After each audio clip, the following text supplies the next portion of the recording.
Hey everybody, I wanted to give an initial reaction, and then what I'll do is a follow-up on the Yanmar 324. This is a 2022.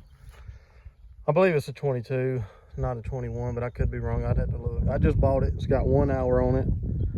Bought the tiller with it, bought a box scrape with it. So initially, extremely comfortable. Probably, I would say, it is the most comfortable tractor I've ever sat on thus far. Now, also, it is probably the most top heavy feeling tractor I've ever sat on before.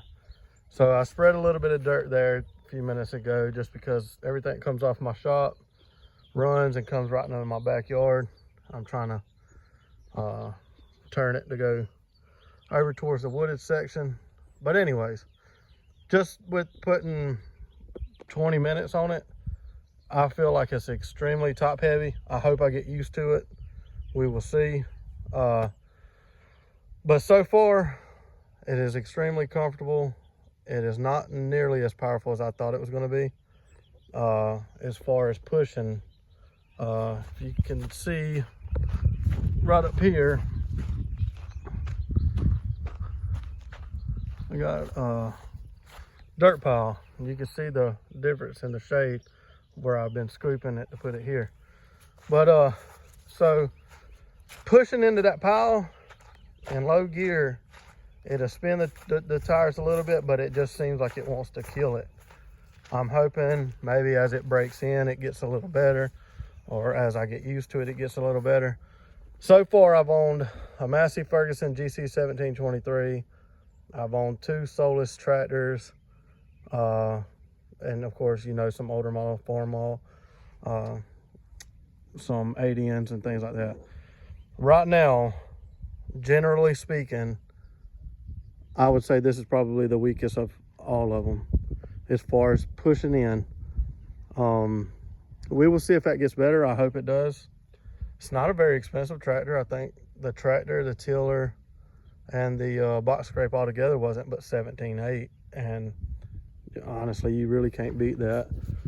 But I just wanted to give an initial reaction, and I will come back and you know, as I put some hours on this, as I always do, I'll come back and give another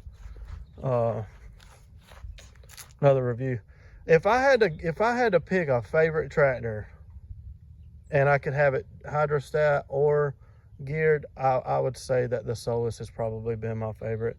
As far as reliability with the abuse that I put on it versus the Massey Ferguson. The Massey Ferguson would be my least, considering I broke it 5 times within 200 hours on it. Or it had to go into warranty for, you know, 5 times. It wasn't necessarily I broke it 5 times. It was at 9 hours it was in warranty. At 40 hours it was in warranty. At 60 hours it was in warranty. At 100 and something hours it was in warranty. At 200 hours it was in warranty. And at 260 hours, I got rid of it. So the Solus, I never had a single issue. I had 1 hydraulic line leak, and all it was just loose at the little connection, like right there. And I tightened it up. And I mean, I abused my Solus, and it never fault at all. I mean, it was just amazing. But it wasn't hydrostatic. It was geared, so that kind of got aggravating after a while, especially with as much loader work as I do. So if I could have any tractor, hydrostat or geared, it would be, at this point in my life, it would be the Solus 24. This 24 horsepower doesn't feel nearly as powerful as that Solus did. And like I said, it ain't got but 1 point something hours on it. I hope it gets better. We'll see. It's got, as far as picking up weight, it feels perfectly fine. Rear as well, but as far as pushing in or digging or something like that, it just doesn't feel like it's got it. So this is my initial reaction. I'll come back and give an update. And if there's anything, if y'all are looking for a Yanmar or a tractor in general, and there's anything I can do or talk to you about as far as this tractor goes, or video or take pictures of, let me know and I'll be glad to do that. Y'all have a good one.